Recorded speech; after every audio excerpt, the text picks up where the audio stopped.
situation, his wife and family, and particularly, of course, the mother-in-law jokes he was always very good at. And I really am very shocked at the news, because we shall miss him very much. Independent Radio News. The weather, presented by Safeway Windows, Doors and Conservatories, Oxford Street, Bilston. 490949 Bilston 4909. Look out for thunderstorms overnight, some of them severe with local torrential downpours. The low 15 Celsius, 59 degrees Fahrenheit. Later today, thundery rain at first, but fresher, cooler weather is going to spread in during the day. The maximum temperature, 21 Celsius, 70 degrees Fahrenheit. The weekend, cooler with sunny intervals and scattered showers. The pollen, low to moderate, but high in areas with rain. Just now, the air quality is poor. The temperature, 15 Celsius, 59 degrees Fahrenheit.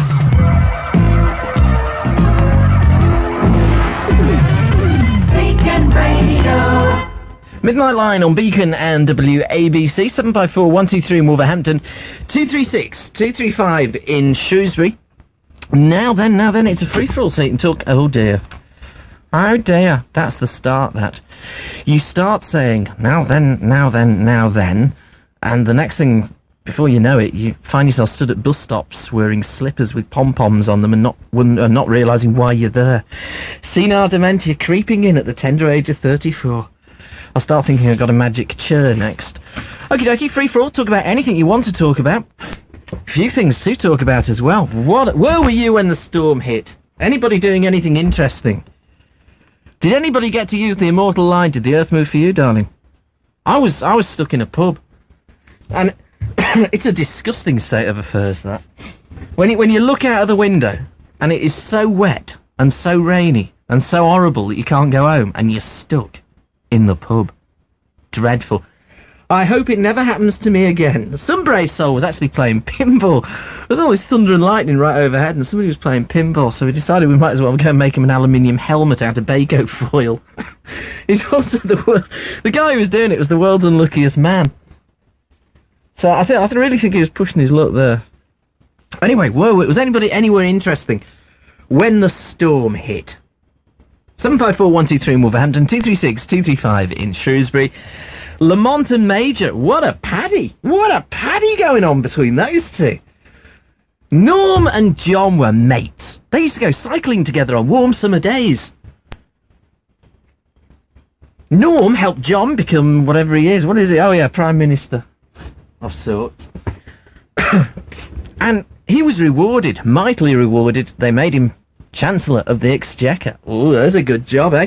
See, my mum would probably be quite proud of me if I went home and said, hey mum, I'm Chancellor of the Exchequer, as opposed to going home and saying, hey mum, I'm still a radio presenter. But anyway, it's a good job, and he had it.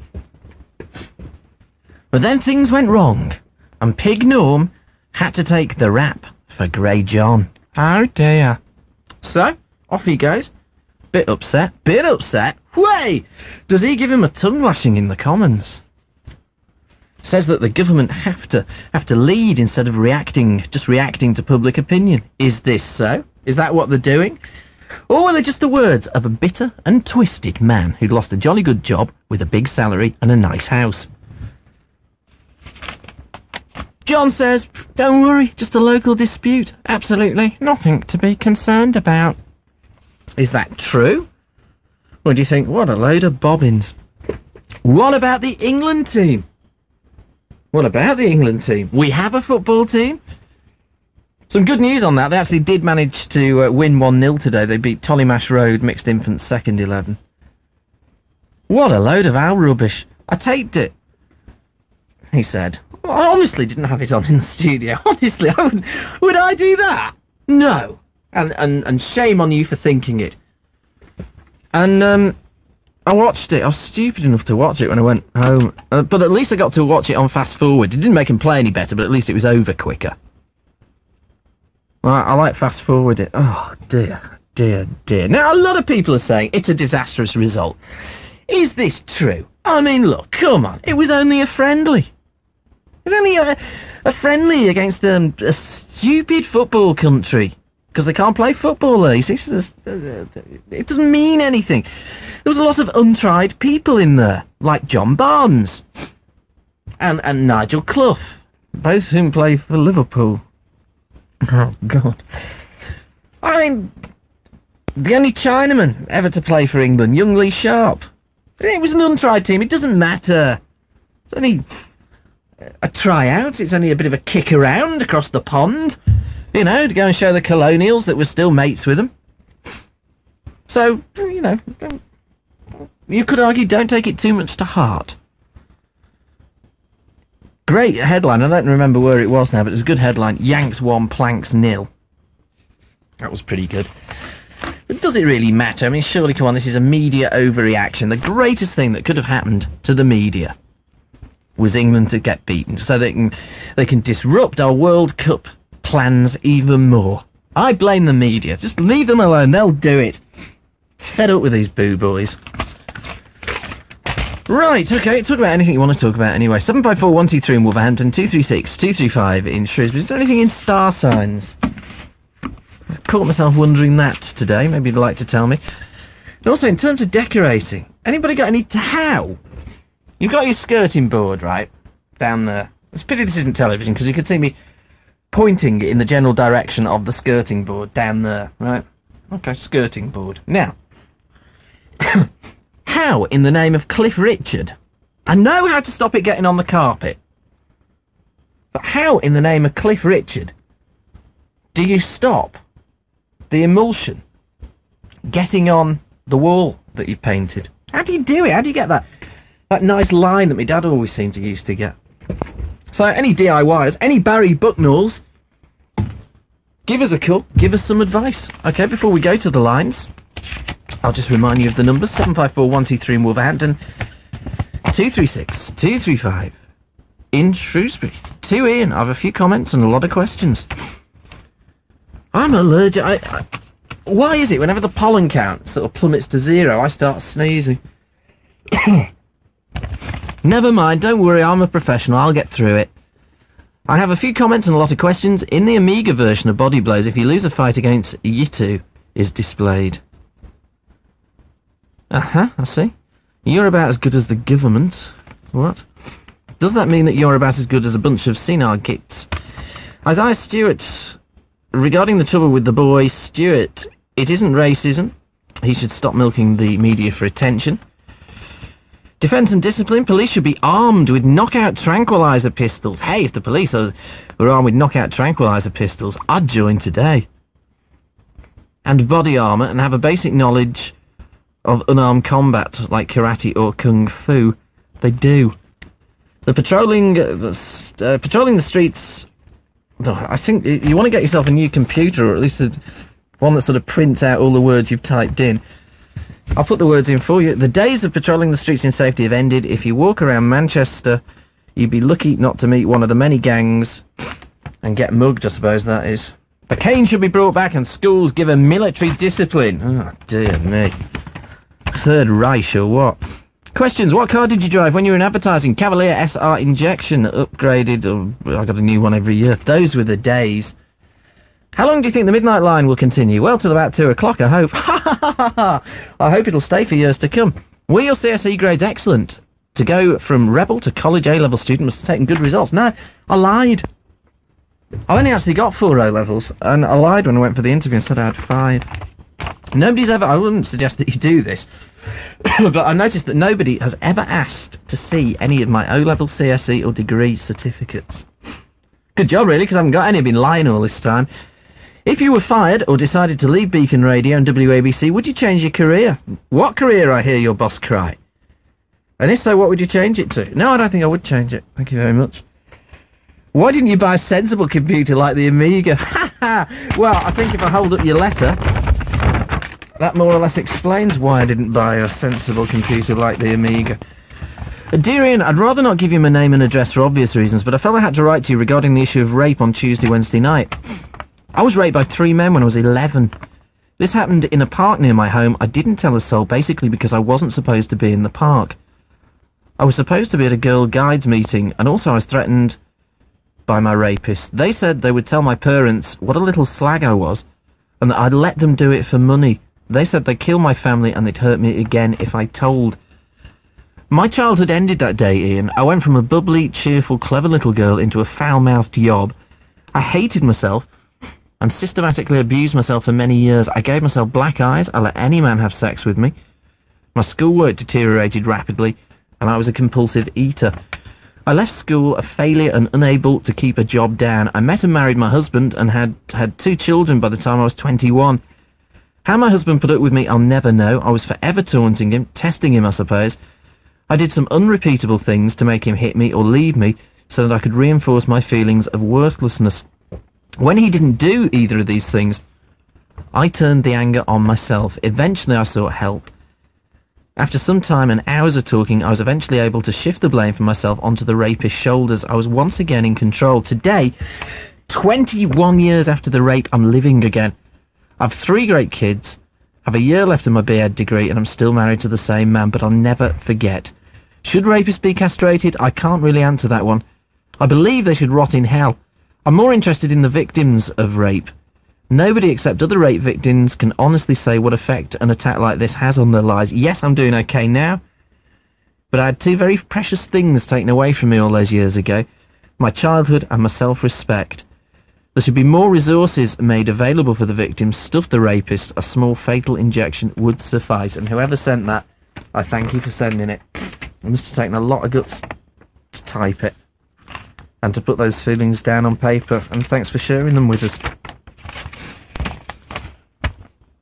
Dear Mr. Perry, as a regular listener to your late-night Radio Emporium phone show, I'd appreciate it if you'd forward to the above address a signed photograph. Could you be discreet and not mention over the radio my particulars? I.e. name, address and accompanying letter. P.S. Bloody good show, old boy. Okay. As soon as we got some, we'll send them out. You want to drop me a line? 267 Tettenhall Road in Wolverhampton, 28 Castle Street in Shrewsbury. It's the Midnight Line on Beacon and WABC. We go to line 1 where we've got Mike. Good morning. Hello? Hello? Hello, Mike. Speaks. No, Paul. Paul! You were close. I was very close. Yes. Mike, See if I can solve your little problem first. Hey, oh, that? Yeah. Yes, well, it'll save me the embarrassment of having to go and tell a doctor. No, because you don't need to point to the skirting board, because I'm been a decorator for over 20 years now. Have you? So, I know where the skirting board is. I mean, you finished, yeah. So, I don't understand your problem.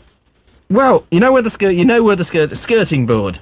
Yeah. For the hard of thinking, it's the little white bit of wood. Or whatever. Well, it's pink in our bedroom because I've just painted it. Oh, nice.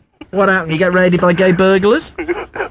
Came in, redecorated, criticised your curtains? It's the other half's idea to have pink. Well, it's the brush, isn't it? It's the brush's fault. I can't get a straight line, you see. Well, what do you want the straight? Where do you want the straight line? You mean? Well, I don't want to stop it smudging. You mean cutting in the skirting board into the wall? Yeah, I want to. So that you don't get the oil paint on the wall. Yes, what? Exactly.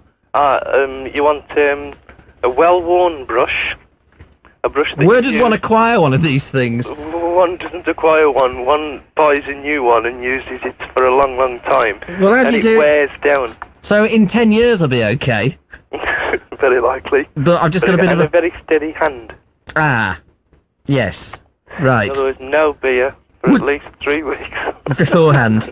Okay. Beforehand is the term. Yeah. You just lit a cigarette, didn't you?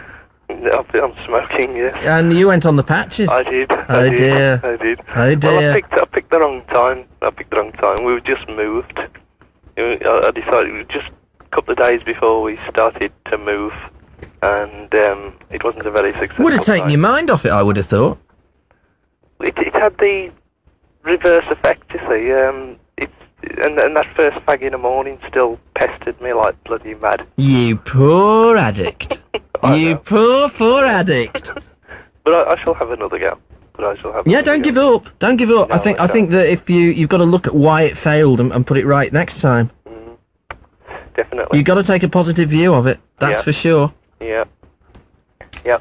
But now that I've sorted your little problem out, you're not going to be able to buy one of them brushes. No. But I don't know. I don't know. Mine isn't that well worn down. It's just that I've got a steady hand. Well, could I word this one down? How do I word this one down? You could try a little trick that I used to use. A little trick. Yes. Bottle, bottle. Actually, it involves a bottle. Does it now? It does. I thought you said no beer. A gas bottle, burning off torch, and gently singe the bristles until this is the recipe for disaster. I better check the fire insurance. Make sure it's clean and there's no turbs or anything in it. Wash it out well. I can see me disappearing in a blue flash. But if you gently singe it down into starting at the, I should imagine you use an inch brush, because that's the best one to use for a do-it-yourselfer anyway, is the width of the brush and working towards it to a point, and then make sure all the singed bits are missing and use that. Okay, I'll try it. if I'm in casualty with 90% burns this time tomorrow, you're in big trouble, my lad. It used to work for me. Okay, fair enough. I'll give that a go. But then again, 20 years experience counts for a bit. Absolutely. Absolutely. Right, what did you phone up for, apart from to talk about DIY? Well, first of all, there's a lot of things I wanted to say about what you were discussing. Was it last night about the rape of that 8-year-old girl? Yes. But the letter you read out touched on a point that I made in the letter. That the first thing it does when a child is raped, it steals their childhood away, and that's the saddest thing of all. Certainly, in my opinion, it is. Yes, I would agree with that, because one thing we were talking about last night was how children seem to grow up quicker these days, and I don't think that's necessarily a good thing, because childhood's unique. Yeah. You won't be tired, a youngster nowadays who can't, equip yourself as an adult at the age of 14. It's a sorry state. It's a sorry state. And it frightens me. But I still don't see how an 8-year-old... I mean, if an 8-year-old had sexual experiences, then it's quite simply that child is being abused. And it was taking away from the parents for its own safety. Oh, sorry, I was just getting some tea money out. I hate to trivialise what you're saying, but... Well, that's important. I'd rather be honest about it and explain why there's sound effects of cascading change. Yes, I wondered about that. I think there is more to the story than we're ever going to get to know. Yeah, it makes you wonder, doesn't it? Oh. It makes you wonder what exactly do social services get up to? Well, I know social services make lots of mistakes, but I'd rather make the mistake than make mistakes and take children away from their families by, a mistake, than to leave them with the families by mistake. I mean, you can apologise to the parents, and the child will then get used to being back with its parents. But it's better to have those mistakes than the other mistakes of the children carrying on, with that suffering. I mean, because social services, they're just human beings. I mean, they can't read people's minds like anybody else can. But there's been a few fiascos, haven't there? Well, yeah. Like, was it the Orkney Islands or somewhere? Yeah, and particularly Cleveland wasn't the one that was in the news not long back. But, yeah, which gave rise to a particularly disgusting Roy Chubby Brown remark, but unfortunately there is no way on earth I can tidy it up. But, I think we should, instead of the media, and it is mainly the media, because, ordinary people wouldn't really get to know about it unless they printed it and it came on the television. They should be behind social services instead of continually ripping them apart. Well, that girl has now been on the news and said, look, I'm not a tart. Well, an 8-year-old... Well, she's 11 years old now. What have the media done to her life?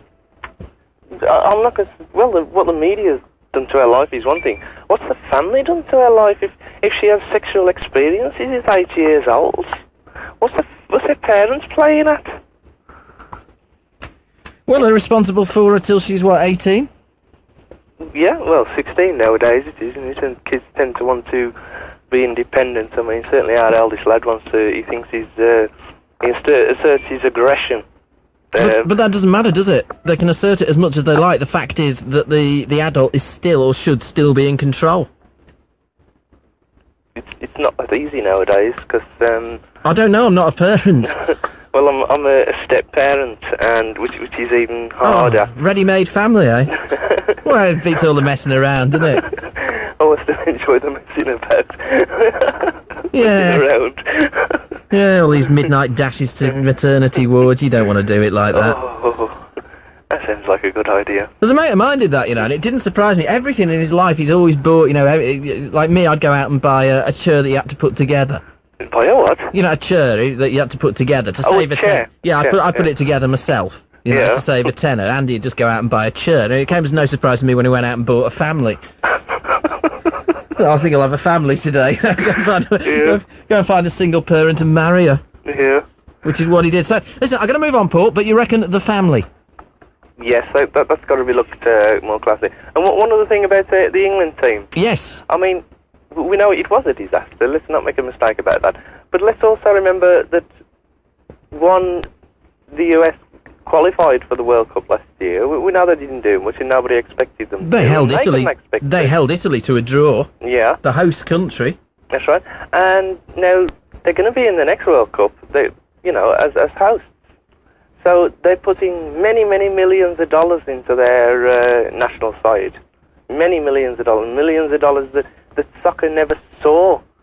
That the whole soccer scene in America just didn't see it up until, the last World Cup. So, it's a disaster, and I certainly put a lot of the blame at the feet of the manager, who couldn't pick his bloody nose, let alone the best football team that England could supply.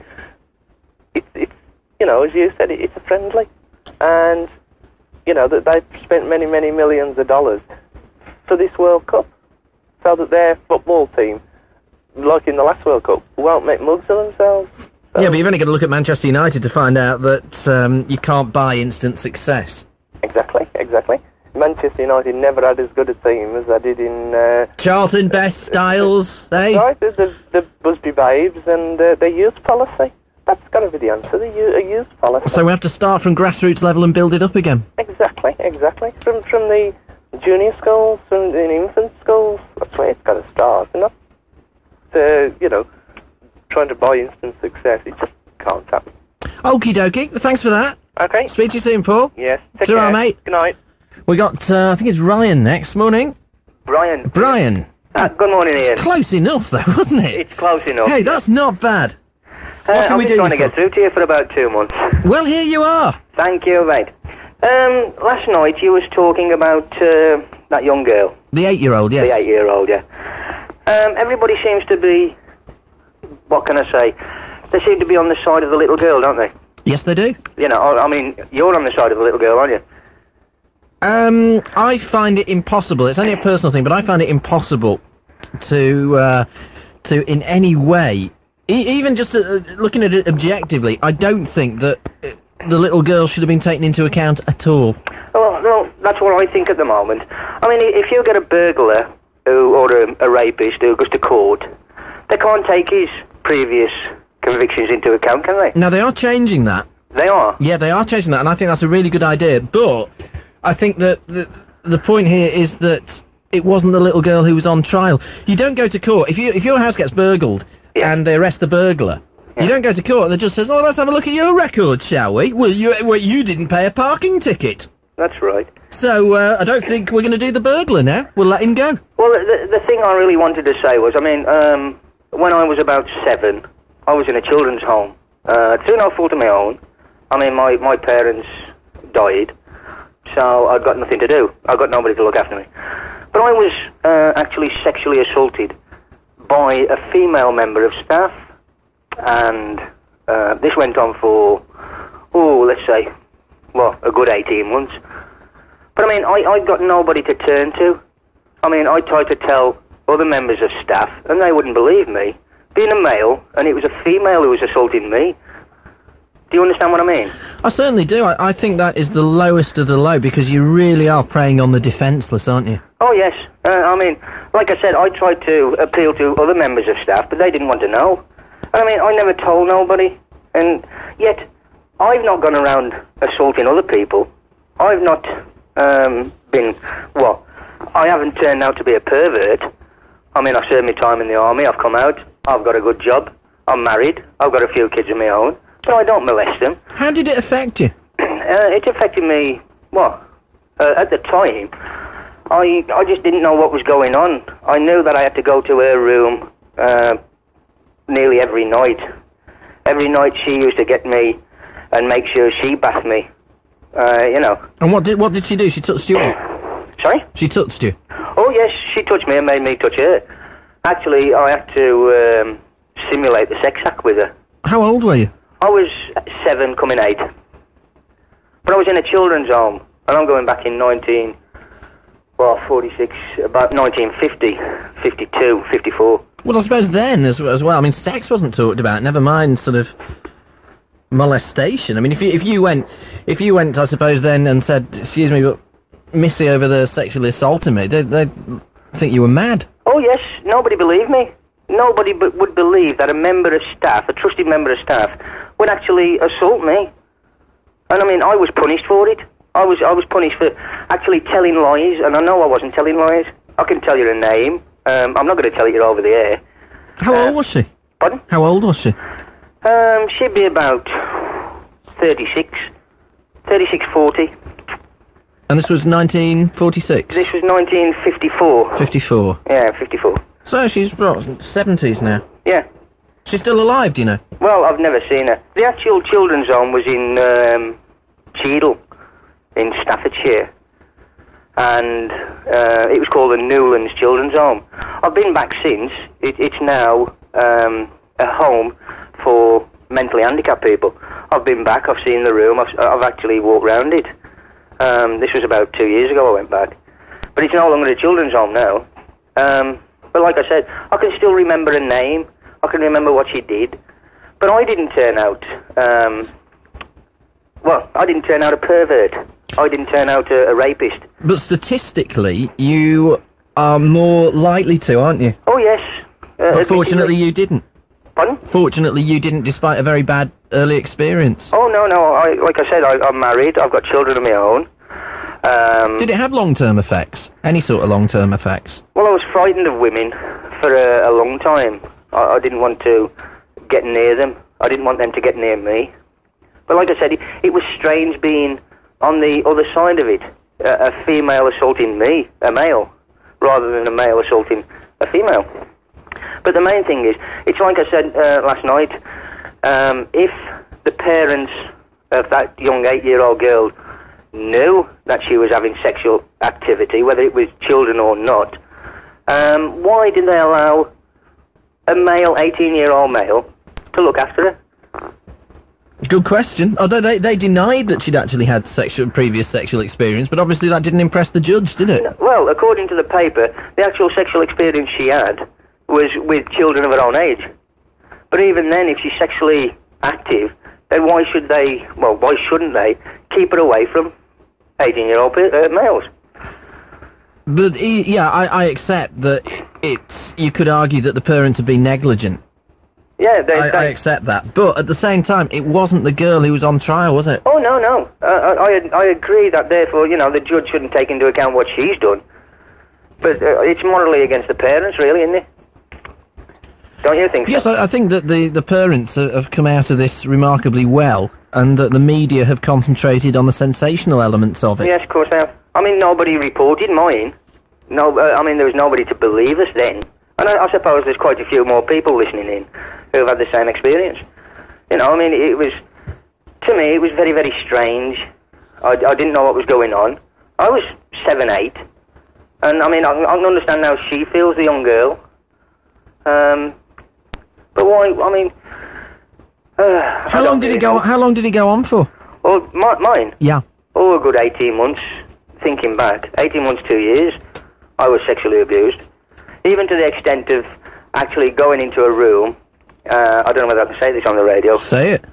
Actually being taken into a room and stripped off, lying on the bed, she getting hold of me and actually putting me inside her, and telling me how fast to go as an 8-year-old. Why do you believe she did it? Well, I think she was frustrated. Thinking back now, there was a load of kids. But to do it to a 7-year-old man. Sorry? To do it to a 7-year-old. I mean, you know, the sort of, if you were in a pub or something like that, people would be saying, "Well, I wish that had happened to me when I was 7," but no way. It's terrifying. It's actually terrifying. And to think that somebody who could do that was placed in a position of authority and trust with children. Oh, yes. I mean, this was, like I say, this was a children's home, and it was strict, to the extent that if you was caught talking, your beds were stripped, you was taken downstairs. If you didn't get your bed made within a certain amount of time, you got what we used to call the slipper, but it was actually a rubber shovel, a beach shovel, which you used to get. You see, when I got to be about 20, I started to wonder how many of my teachers actually got a kick out of doing that. Oh, there's quite a few get a kick out of it, inflicting punishment on young children. I mean, that's why I've never hit children. I can't. If my children, when they was young, was naughty and they deserved a smack, it was my wife. I had a word with my wife, and it was my wife who had to hit them because I couldn't trust myself. Yeah, it was the same in our family. My dad couldn't bring himself to do it. He didn't want to do it. Yeah. But like I say, it was just the fact that I know how this young lady feels, this 8-year-old feels, and, you know, I wish her all the best in her life, and I hope she gets over it shortly. Okie dokie. Listen, Brian, thanks for being persistent enough to try for 2 months. Thank you. And we're glad you got through. Thank you, Ian. Speak to you soon. Thanks for talking to me. Bye-bye. It's all right, mate. Bye. There we go, Brian, and we thank him for being brave enough to talk about his experiences. On Beacon and WABC, we've got the captain next. Good morning. Hello, Flower. Hello, Cocker. I'm a bit upset, actually, Petal. What's up? About you. What? Well, What have I you done? said that you're still doing the decorating, and me and the pensioners have been round and did it all, Flower. Yeah, because you didn't leave the door open. Yeah. We had to break the window open, and we painted it the colour that you wanted, Flower. Been very upset about it. But it's not been decorated. Well, we went to number 9 as instructed, Flower. We've been to number 9, and you know, we did it, and you know, it only took us 2 or 3 days at the most, because we hoovered up and everything and cleaned it, because it was a bit dirty. The flat was. That sounds like, yeah. And you know, but nobody's decorated my flat. I honestly thought there'd been some problem, so I did it myself. now, Flower, we've done it, Flower. Honestly, I mean, you know, we're a bit upset about it. I mean, I don't know what to think. Anyway, Well, sorry about that, Captain. I'll tell you what I'll do. I'll try and get something sorted out and find out what's happened. I mean, you haven't moved to the wrong house, have you? No. Oh, No, I'm dear. still there. Well, honestly, Petal, we really did do it, truthfully. In fact, I've even took photographs because it looked so nice. I'm very upset. I'm very worried about this. You don't think we could have done somebody else's house by mistake, do you? Hey? No. Well, anyway, I better go. Okay. Because Minnie's called. I'll look into this, Flower. All right, Bye. then. Bye, It's all Blossom. right. There you go. Captain says he decorated my house, and he didn't. Well, we'll get to the bottom of that. Okay, next on the lines we got Johnny Morris. Good morning, John. Hello, Ian. Good morning, Johnny. How are you? Very well. What can we do you for? Well, I'd like to say to the lad, what was the one before that one? Brian. I got me problems now, and never mind being 8, I'm 53. I think it's a dreadful thing. Well, don't let age describe sexual problems. You get them all the way through your life. At the age of 7 years old. Yeah, but I'm just to do saying. that to a kid. The same thing can happen at 60, 70 years old. I mean, don't let age. God, there is a massive difference. I mean, as an adult, you, for example, can just get away from it. No, I'm just putting the opposite side of you. It's only light-hearted anyway. I didn't mean that problem, but yeah, I'd like to talk about something else anyway. But I just thought about that when you were arguing. It's all, you know, sex is all about young kids, but you know, it affects old people as well. Yes, I accept that people have sexual difficulties, but a child of 8 or a child of 7 isn't experiencing sexual difficulties. No, a child's being sexually abused. There's a massive difference. No, but you mustn't let sentiment interfere with medical progress. Where's medical progress? Well, it's got it. Well, look, I'll get into a too big an argument on this one, you know, and I'd rather leave that one. But don't let anybody think that it's just all one problem, and that is people under 8 or under 6 or under 13. I mean, the problem exists throughout the age. Okay, I accept there are people with different problems, but I think that abuse and sexual difficulties are two different things. But anyway, go on. What I just thought I'd add that comment. You don't mind, do you? No. No, I thought it was quite a good one. People will make their own mind up. Right, John? Yes. I rang up about the football. Oh, right. Who's going to be first to go then? Is it our Prime Minister or our national manager? Well, I just think that Graham Taylor's an ambassador of English football just going down the neck. I mean, there's nothing wrong with Graham Taylor. He just follows the wrong attitude. I mean, what we've lost since Eusebio and Bobby Charlton is obviously bottom end skill. Do you know what I mean by bottom end skill? It doesn't mean your benchmark. Doesn't mean two big fullbacks walking the ball up, or in other words, finding out who can kick the ball farther up the pitch than the other one. Is there a similarity between John Major and Taylor in that they both maybe listen to the media too much and can what be about bullied? Gucci? And I love cricket, and I'm in trouble with cricket at the moment. But my first sport is football. And so what would you change then? How can England have a successful side? Because what we saw in the USA was... It's not an individual all to English football. I mean, we've changed our style of football. The whole perception of English football is... we've almost gone like American football players. In other words, you've got to have biceps, big legs, big arms. You've got to be at least 6'6". And no bottom end skill. I can remember Bobby Charlton and Nobby Stiles and players like this, and they took on the world. You know, and all they had is skill. They could get the ball under their foot, and they could do what they wanted with it. I mean, all that some of the England players can do now is get the ball under their foot and hit it as far as they can up the pitch. And unfortunately, against the Americans, there was a couple of big blokes that had headed as far back again. So you got a game of pinball going on? Well, did you think? I mean, I don't get me wrong. I only played. I did play decent football. I did get paid 30 bob to play football, but you know, I think we've lost an awful lot of skill. I think as far as individual, I think we have no great players, do we? Shall I tell you what happened to good ones? My two lads, when they came home from school about 5 years ago. One's at college now, unfortunately. And I said, what have you done today? And he said, Dad, we've been playing two-touch football. Now, do you know what that means, Ian? Yeah, you track the ball, then you've got to pass it. Yeah, well, I mean, what does that knock out of anybody? Individuality. Yeah, well, that is going through, not only now, it's being taught now at Lillishall. It's being taught at schools, local schools around Shrewsbury. You touch the ball once, and then you kick it, or you pass it, or you put it somewhere. Otherwise, it's not two-touch football. I mean, that is I understand, state of our game at the moment, coaching-wise. But I understand that has a function within the coaching scenario. Of course it does. But it means that if you can put your foot on the ball, look up and find out who's around you. In other words, they call it perception. Perception is knowing who's around you. You can then do something with the ball.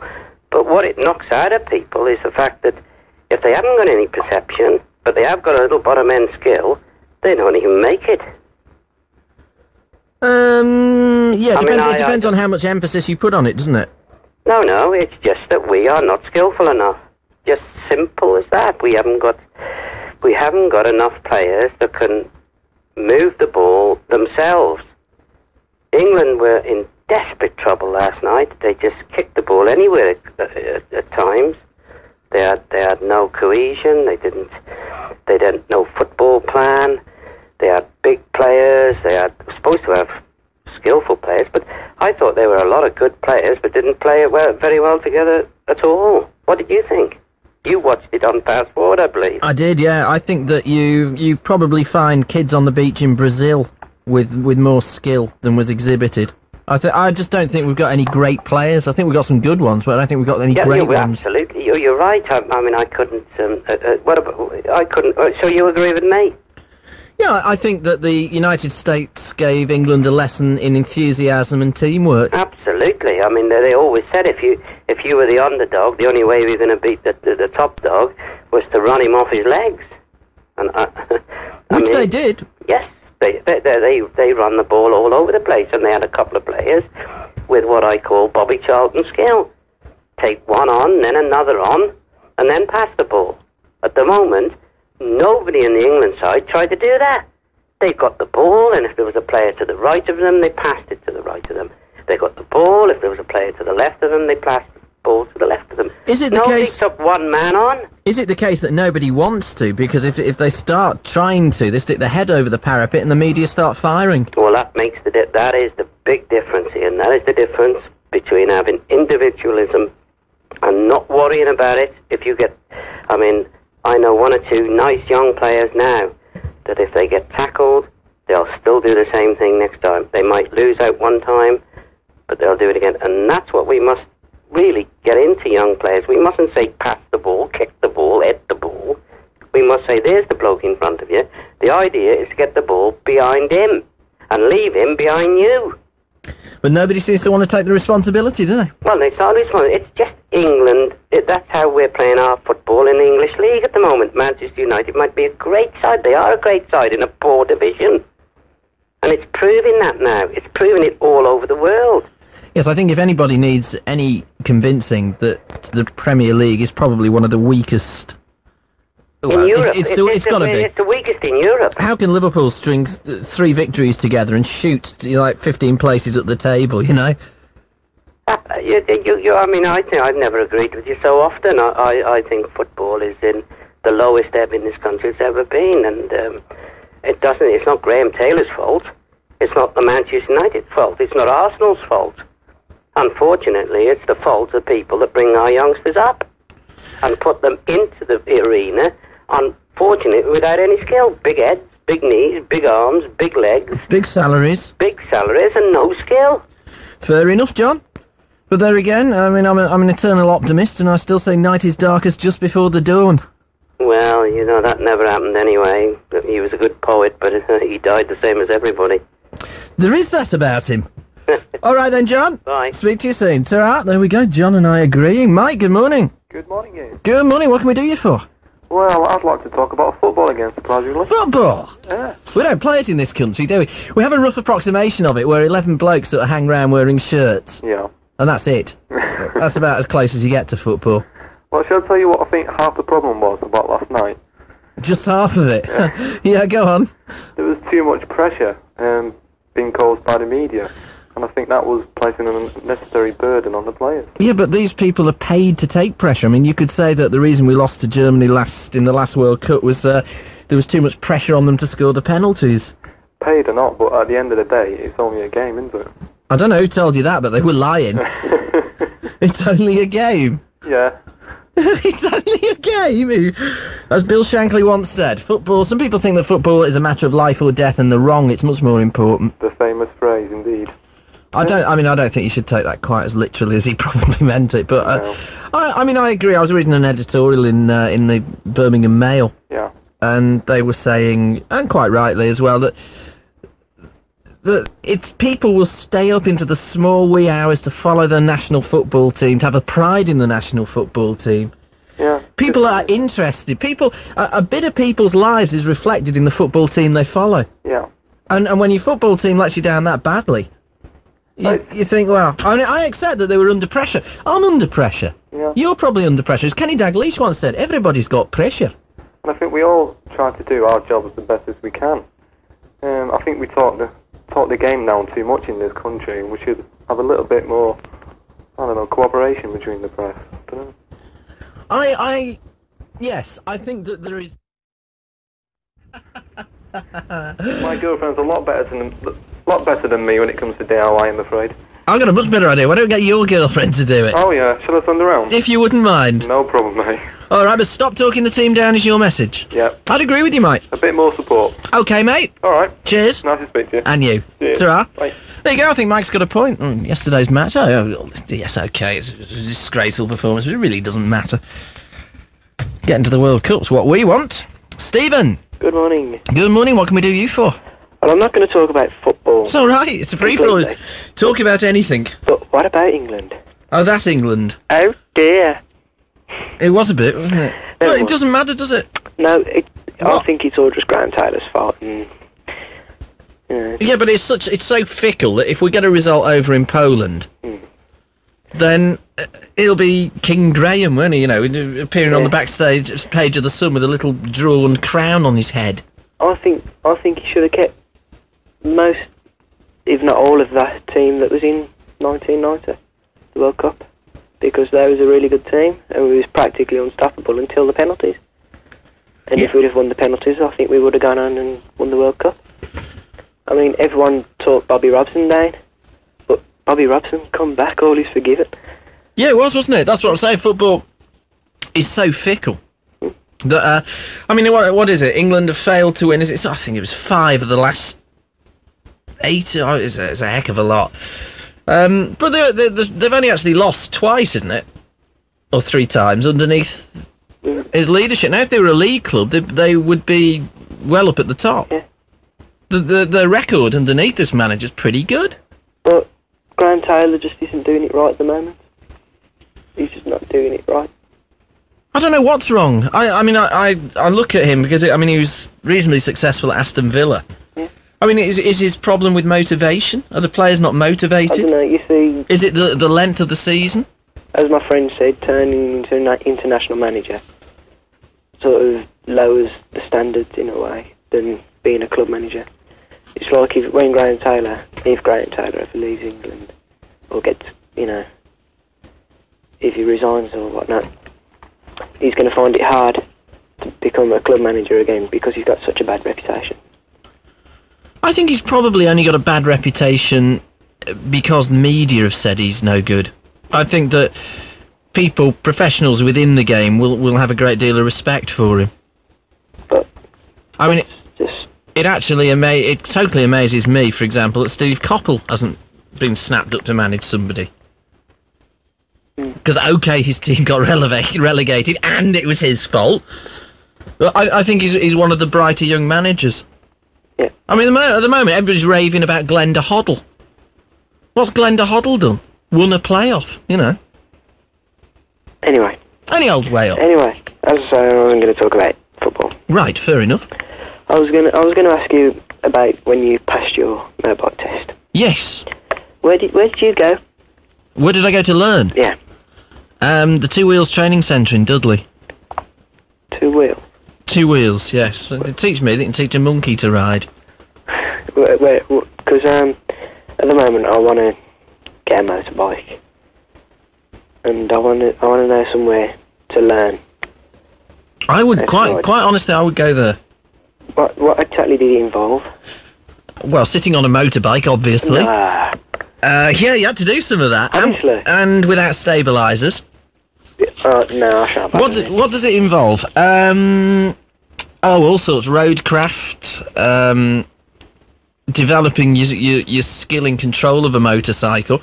The most important thing was learning to ride slowly, because any idiot can ride quickly. Yeah. You try. Well, I mean, it's only a question of learning how to do it. But you can ride at practically 0 miles an hour and still balance, which is very important if you're in traffic.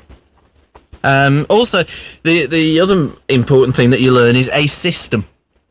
You learn a system for dealing with obstacles on the road. Morons. No, anything. Morons, as you would call them. Everybody's a moron on the road. Everybody apart from you. The way you're going to look at it on a motorbike is everybody, even your instructor, is just another idiot, is a potential problem. You got to look out for him. Yeah, absolutely. You don't sit there and think, "Oh, it's my instructor. That's okay." He's a potential problem, just like everything else is. No, there is a method of approaching junctions, of approaching any sort of hazard, any sort of obstacle. There is a method that they'll drum into you until it becomes automatic and becomes second nature, and it revolves around what is known as a lifesaver, which before you move your road position. The last thing you do before you remove your road position, whether you're turning, making a right turn or whatever you're doing, moving onto a roundabout, depending on the direction of your manoeuvre, you make a lifesaver. You look over your right shoulder or you look over your left shoulder, depending on which way you're going. Now that saved it probably didn't save my life, but it certainly it saved my ego once. Yeah. Because I was going up the A41, turning left at some traffic lights, and I did my lifesaver, and a guy on a push bike had sort of glided, despite the fact I was signalling, doing everything you meant to do, you know. The only other way I could have made it more obvious that I wanted to go left was to have a very large neon sign fitted to the back of the bike. Left. Yeah, exactly. Yeah. I am going to turn left in a second and get it to flash on and off. Yeah. And he'd just moved parallel. He was just behind me. It was just parallel to the motorcycle. If I'd have put it this way, if I'd have turned left without and not done my lifesaver, I would have flattened his bike clips. Yeah. There's no doubt about that. Severely buckled his wheel. There is that, and probably dented my bike and my ego, if not worse. And felt rather silly in front of all those people. Yes. So it's a good system and it works. How do I get in touch with these people? Look in the phone book, or if you want to... Is it in the yellow pages? Or? I think so. If not, we've got your number here and I'll pass it on to them and they'll get in touch with you. Yeah, that'd be a good idea, actually. But of course you can always win a motorcycle licence. How's that? Well, that's the star prize. Pass your test? No, that's what we're giving away between... on the second half of the show. What, is that a provisional? No. It's a course worth £250. A course to actually take lessons? At the Two Wheels Training Centre, yes. The test? That's right. What does this involve in? What do you have to do? All you got to do is save up 35 credits on the competitions. You gotta be in it to win it. About it? Sorry? What's this competition? What do you do? Oh, hits and headlines. Just tell me which years we're featuring between 2 and 3. Jolly simple. But if you're going to learn to ride a bike, because it's the summer now, believe it or not, despite the fact there's about 14 foot of water fell today, if you're going to learn to ride, because people's thoughts sort of turn to riding bikes this time of year, just learn how to do it properly. Because if you ride safe, you ride free. Who's next? David, good morning. Good morning, Ian. Good morning, David. And how are you? I'm very, very well, thank you. I mean, you're quite safe. It's not a conspiracy. You know, sort of asking about sort of your health and that. No, I'm fine ever since I gave up the tabs. How's it going, by the way? Very well. You know, people say to you that you're going to feel better, your food will taste better, the air will smell cleaner. What a load of rubbish. I've even developed a smoker's cough. And yet you're not smoking? No, I never had a smoker's cough when I did smoke. Dreadful business. Anyway, I'm sure it'll clear. It's probably just all the tar and rubbish coming out of my lungs. I see. So, yeah, but, I mean, my food doesn't taste better or anything like that yet, but I'm sure it will. I'm sure it's a gradual process. Yeah, but don't forget, you know, sort of, again, without sounding like say like a doctor or something, I mean, you probably have got to give it just a little longer. I mean, because how long had you been smoking before you gave it up? Oh, 19, 20 years. Well, there you go, you see. I mean, how long has it been now since you've given it up? 6 weeks on Friday. Yeah. I know. I don't. Funnily enough, no, it's 6 weeks on Friday. Not because I gave up smoking, but I gave up smoking the same day that my godson, or he will be my godson on Sunday, was born. So, and he'll be 6 weeks old today. Well done for that. I'll be sort of the gin keeper going. Jack Myatt. Yes, I'm going to be his godfather, and we've got to go to the christening. And I think I have to saw a Teddy's head off and leave it in his cot unless he comes to me in respect or something like that. Oh, yeah? Yeah, he come to me in respect, Jack Myatt. It is good. Right, anyway, what can we do for you? Right. It's difficult to know as to where to start, actually, but I think a good starting point is to do with the subject that you chose last night. This was the 8-year-old girl who the judge said was no angel. How close are we to the news, Ian? Oh, keep going. Right. Don't worry. Sort of stop me. Don't worry about that. I'll do that. I'm in control. I know what I'm doing. Right. Most of the listeners seem to come up with two sort of statements, really. And one was that the judge was out of touch with society, and that they felt that the 18-year-old male had sort of got off because of the so-called sentence. You know, like he hadn't been jailed. No, he was let off on probation. Right. What do you believe? Not so much as an 8-year-old. I mean, I should say, as regards under 10, I would have my doubts. However, 10 years and upwards, not everyone, which again I'll try and sort of emphasise, but they are growing up a lot younger. I'm sure that everybody must realise that. I know you tend to think, no, they don't. Not just sexually. I think they may pretend to, but I believe kids are fundamentally still kids. You just hold on there. What we'll do is we'll continue this after the news. It's Beacon and WABC's Midnight Line, 754-123 in Wolverhampton, 236-235 in Shrewsbury. It's a free-for-all, so you can talk about anything you want to talk about. This show is only bounded by the limits of your own imagination. We'll be back to the lines after this. Beacon Radio News. The 1 o'clock news, this is Philip Cottrell. John Major continues the fight back against his critics today, speaking to the Welsh Conservative Party conference. Despite the savage attack by former Chancellor Norman Lamont, backbenchers have offered 100% support. But as Peter Murphy reports, the speech is likely to be overshadowed by the latest row about leaked plans to cut and tax invalidity benefit. As John Major has struggled to repair his battered credibility, he's made much of what he termed Labour's scaremongering over possible targets for government spending cuts. And just when it looked as if he'd rallied his supporters, a leaked letter turns up, making it quite obvious the opposition's warnings are based on fact. In the confidential letter sent to Mr Major, the Social Security Secretary, Peter Lilly, admits the planned changes will be controversial and that there will be some outrage. Peter Murphy, IRN, Westminster. British children are among 140 youngsters in the care of French police after raids on an outlawed religious cult. It's claimed some were forced into prostitution and sexually abused by the Children of God sect, which was formed in California. Paramilitary police swooped on 8 cities across France, arresting 52 adults. 40 children were found in one house in Aix-en-Provence. Local journalist Gilbert Godin says it was a huge operation. There are people from Great Britain, but there are also people from Canada, from Netherlands, from all over the world. The children say nothing. They don't speak. There are striptease and sexual reports. Young girls made prostitution or things like that. British UN troops are trying to prevent a bloodbath after Croat fighters stopped a Muslim aid convoy heading for the Bosnian town of Tuzla. At least 8 civilian drivers are feared murdered. They were dragged out of their lorries and shot. Emergency centres have been set up in North Wales for families forced out of their homes by flash floods. Torrential rain in some areas has left homes flooded, and police say they've had to rescue people who'd been trapped in their homes. The worst hit area has been around Llandudno. Independent Radio News. The weather, presented by Safeway Windows, Doors and Conservatories, Oxford Street, Bilston. 4909 Bilston 4909. Very humid overnight with thundery showers and thunderstorms, some of them severe with local torrential downpours.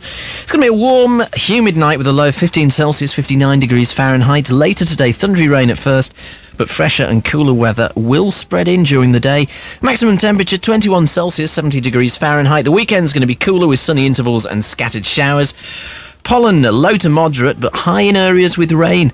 Just now the air quality is abysmal. Well, it says poor. I've just being dramatic. Temperature now 15 Celsius, 59 degrees Fahrenheit. Beacon Radio. Okie dokie, let's go straight back to the lines on the Midnight Line at Beacon and WABC. We've got Colin, David. Good morning again. Hi, Ian. Right, go on. You were saying that kids grow up earlier. I accept that they cosmetically may appear to, but I don't really believe they do. Kids are still kids. I'm with you. You see, if I may, I'd like to sort of pick up on why people felt that the male, the accused, if you like, they sort of felt that he got off. If, shall we say, for example, although he was 18 at the time, if he was, as I would use the word naive, most of your listeners over the years go using words like thick, stupid, and slow on the uptake. I suppose I think a lot of them said naive last night. Did they? Yeah.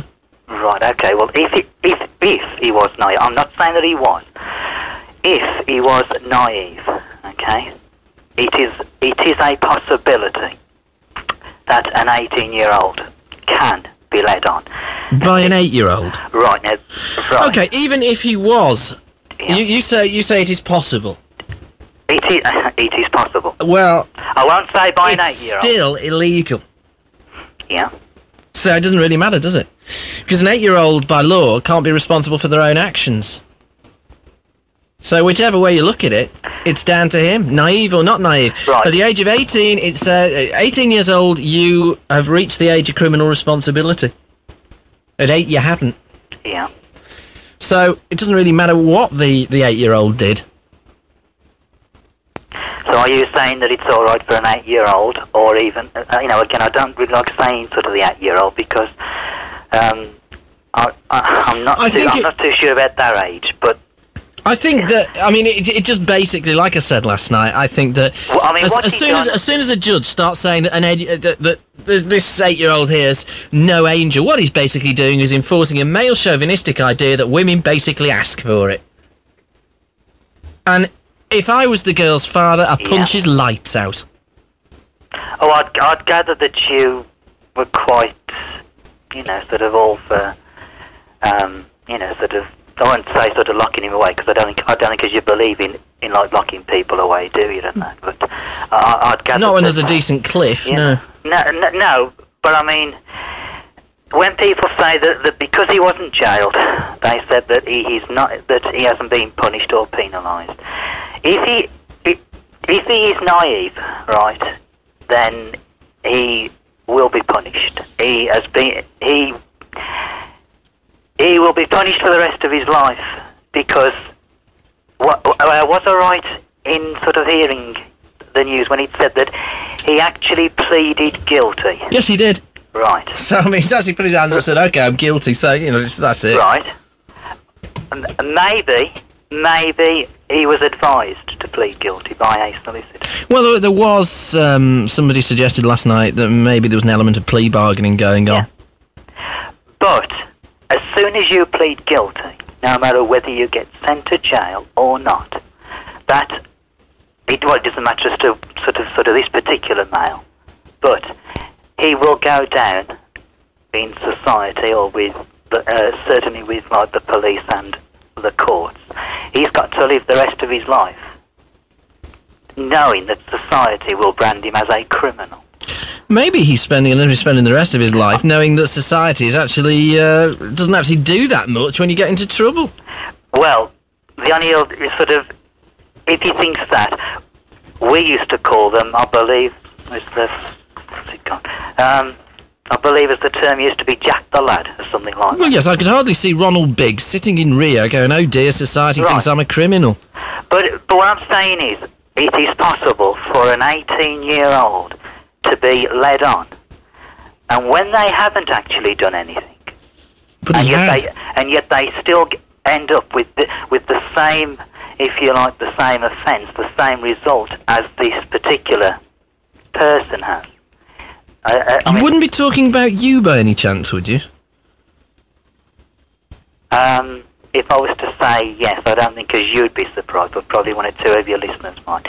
Because if you remember, I have wrote to you a few times, haven't I? And you said, well, you don't need a psychology degree to understand that I'm very bitter about So you're very bitter about, we don't know what you did, or were alleged to have done, or didn't do but got blamed for. Yeah. But you feel that you've been branded as a criminal. Yeah. By society. Is this because you're a criminal? No. But unfortunately, if you like, I suppose it depends on what the charge sort of is. Sort of, for instance, if it's a female, there are, I believe, medical tests that can show whether a female has actually been interfered with. Correct? Yeah. Is there one for a male? Good point. Depends how they were interfered with, really. Because there wasn't up until 15 years ago. And even at the age of 38, okay, it'd be a bit difficult in about 5 weeks' time because I'm due to get married. So I assume that something will happen whereby I'll no longer be a virgin, I don't know. But anyway, even at the age Well, don't sit up all night waiting for your sexual relations to arrive. But what I'm saying is, right, it's all according as to what sort of person there is. I'm not saying that it's right because it's not, right? I agree with the majority of the listeners, but because of this thing about well, people have got to be punished, they've got to be sent this or this or this. We don't know enough about them, and hopefully, I mean, I'll be honest, it's taken 15 years to actually just talk about something. Have you not just got a big chip on your shoulder? Why don't you just put it behind you? How can you? Are the people coming round your house then? No. 15 years ago? But the person inside you has got to live with something, and when you can't prove you're innocent, right? When society chooses to take, as I said, I can't say an 8-year-old because it wasn't. That age wasn't. What I'm saying is, it is possible for an 18-year-old to be led on. And then, were you led on? Yes, and then have to go through the... And were you 18? Yeah. And you were led on? Yeah. Well, unfortunately, you see, naivety is no defence, is it? Right. You look at that kid they hanged, let him have it, whatever his name was. Yeah? He was, okay, he was Derek Bentley, wasn't it? Yeah, I think it was. He was naive. We've spoken, I think it was his cousin. Yes, it was. We spoke to his cousin on the show. She phoned up one night.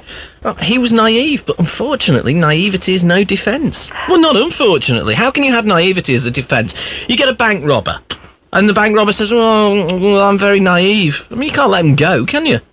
So, would I do it again? No, but Ian, we are talking about... And sort of, I assume, like with this incident here, we are talking about something that happened between two people, and we assume that only two people will ever know what actually happened, stroke didn't happen, what was said, what wasn't said.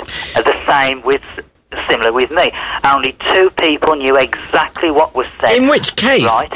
Surely you've got to have an attack of reality, haven't you? And say that's, unfortunately, it's not the way I wanted my life to turn out, but that's what's happened, now I've got to put it behind me. Look, longer than that, about 7 years ago, I lost a job, right? Yeah. And I lost the job because when I was away on holiday, somebody did a particularly efficient bit of backstabbing. Now, as a result of this, I lost my house, I lost my car, I nearly had to declare myself bankrupt. Things got so bad. Yeah. But I mean, there's no point. Just at some point in the future. I mean, at the time, I thought one day I'm gonna get him. But what the hell? Who cares? It's just a long time ago now. There's no point carrying a chip around with you. You got to get on with your life. Yeah, but like as I said, I'm sorry to have taken up sort of the time if you didn't sort of think because it was sort of interesting. No, we thought it's interesting. Listen, I've got to move on, but I would say you've got to get on with your life, David. Okay, next on the lines is, on this line here, is Neil. Good morning. Good morning, Ian. Good morning. Good morning. How are you? I'm very well, thank you. Good. You were talking to somebody a while back, the captain, I believe. Yes.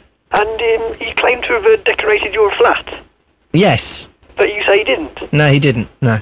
That might explain the mystery for me. What? Well, I went out the other day and got back quite late, and, you come in and look round, I thought, there's something different here.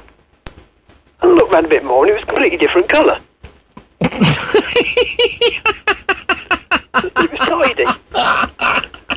I'm just wondering if the captain's come round and decorated my flat. You went out, you came back, and your flat had been decorated. Yeah, I mean, I looked round and it was all tidied up and everything. And decorated? Yeah, it was a good job. What colour was it decorated? It was blue, I think it was blue. Submarine blue? Yeah, that's the one. I'm trying to find exactly what they call the colour, yeah, but... And then a light blue on the top? Yeah, that's it. With a border? Yeah. I'll tell you what, we don't want you to get your dress out over the air, but I'll put you on... Okay, now... Hold on, I need to put this button down. Right, now, I can hear you. Right, no one else can. Give us your address.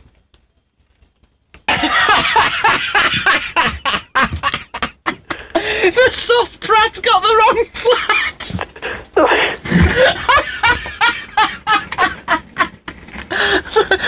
I mean, I was going to phone the police, but I mean, you feel so daft, wouldn't you? Somebody's come around and decorated me flat while I was out! Yeah, somebody broke in and redecorated me flat. Oh dear! She's quite better than it was. Oh dear. I mean, you just don't expect these things in life. Not really, no. So I waited in all day, well...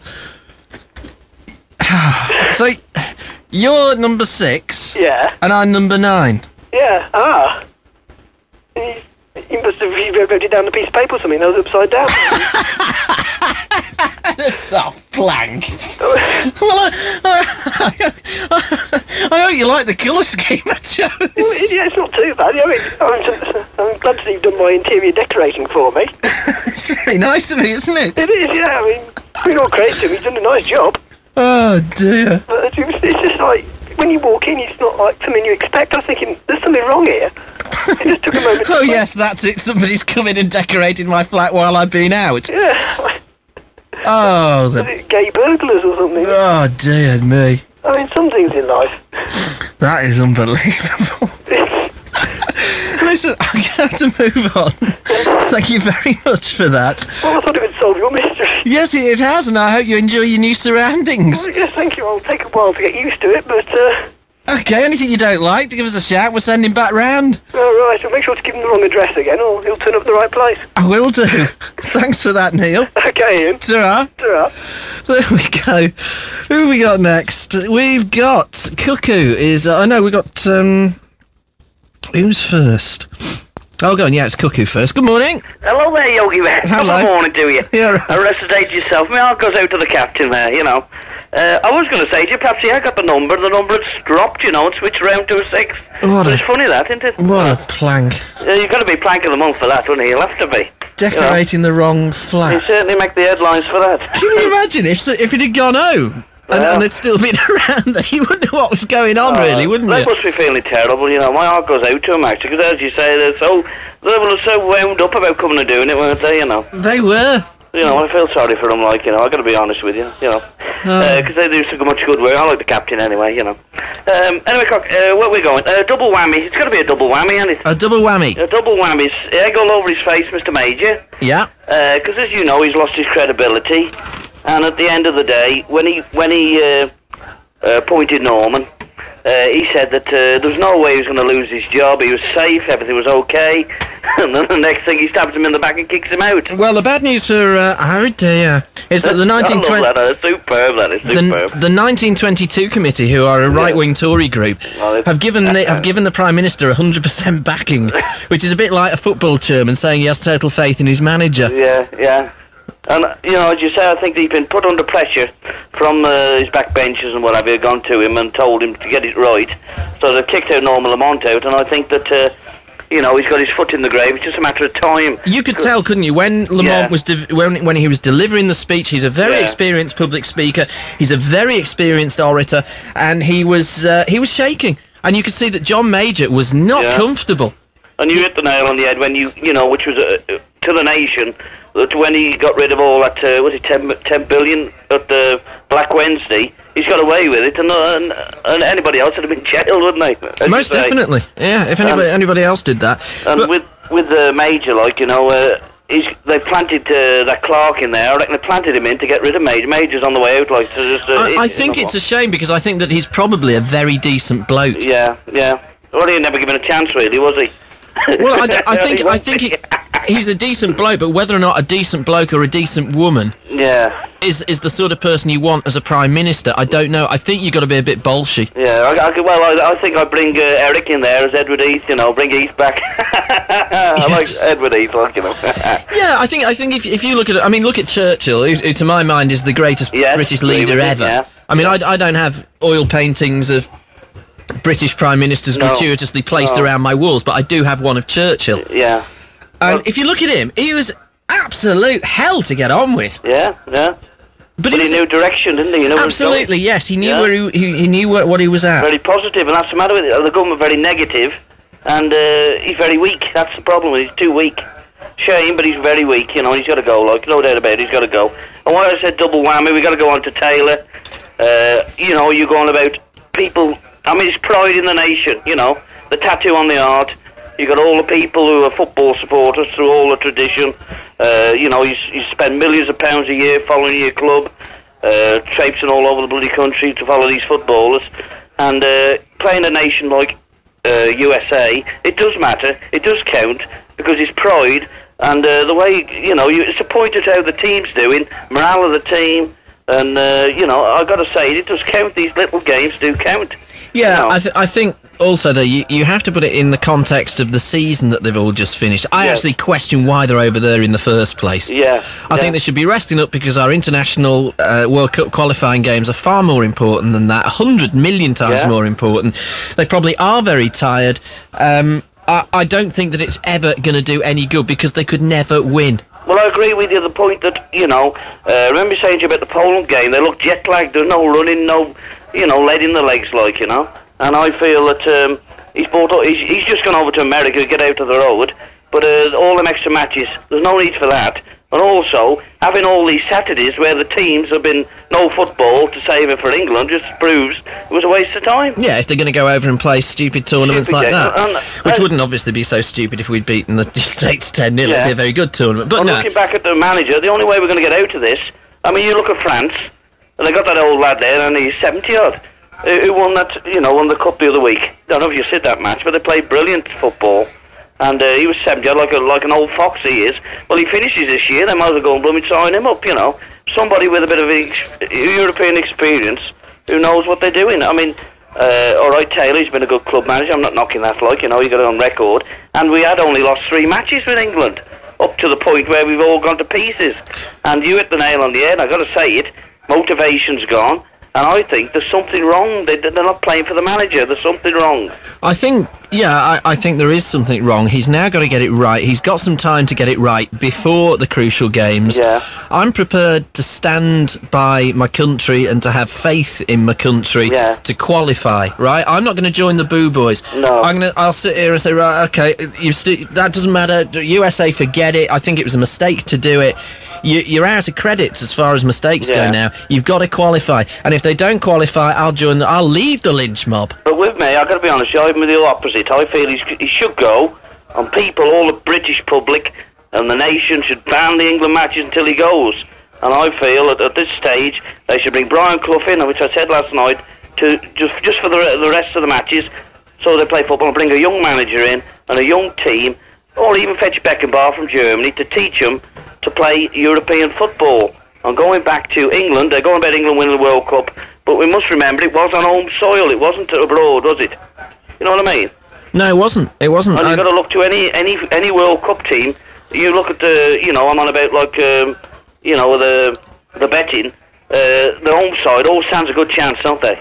If they're playing at home, you've got to back the home side. Statistically, yes. Yes, statistically. So, give me Taylor a chance. I reckon they've had it because there's no cohesion in the side, and he's got egg all over his face with leaving Oddle out and Lineker, because to me, when they've got injuries in the side, they should still have this Lineker and Oddle as backup because they've got the experience. Would you feel that is right? They got rid of him too quick. Yeah, I think there's a grudge match with Oddle. He won't play him. I don't think that Barnes has the character to lead and to lend his weight of experience to the younger players. No.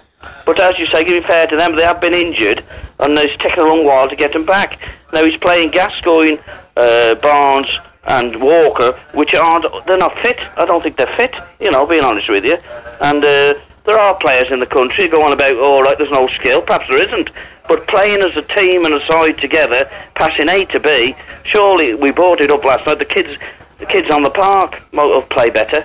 There's millions and millions of kids with talent which are never even looked at, and that's... Yeah, you see, I can accept defeat as long as they are defeated. It hurts, I can say it does hurt. It hurts, but I can accept it as long as when they troop off the pitch, I think that every man jack of them has played the hearts out for that shirt, and I don't... See, when Liverpool get beaten, I mind it these days because of the manner of their defeat, but when they used to get beaten, and they didn't win the cup, and they didn't do this, well, they run off the field with their heads held high because, by God, they've given it a go. Do you know, in Australia, I've got a beer cooler at home. I love the Australian mentality to the country. And it's just got the Australian flag on it, and have a go, Australia. That's exactly it. Have a go, England. Go for it, And you boys. just said there, like, with Taylor, you listen to the media, instead of doing what he should be doing, like with Tech Robson, where then it was 4-3-4, where they never had no wingers then, and he suddenly had to change the bloody plan and brought the wingers on, and we went berserk, didn't we?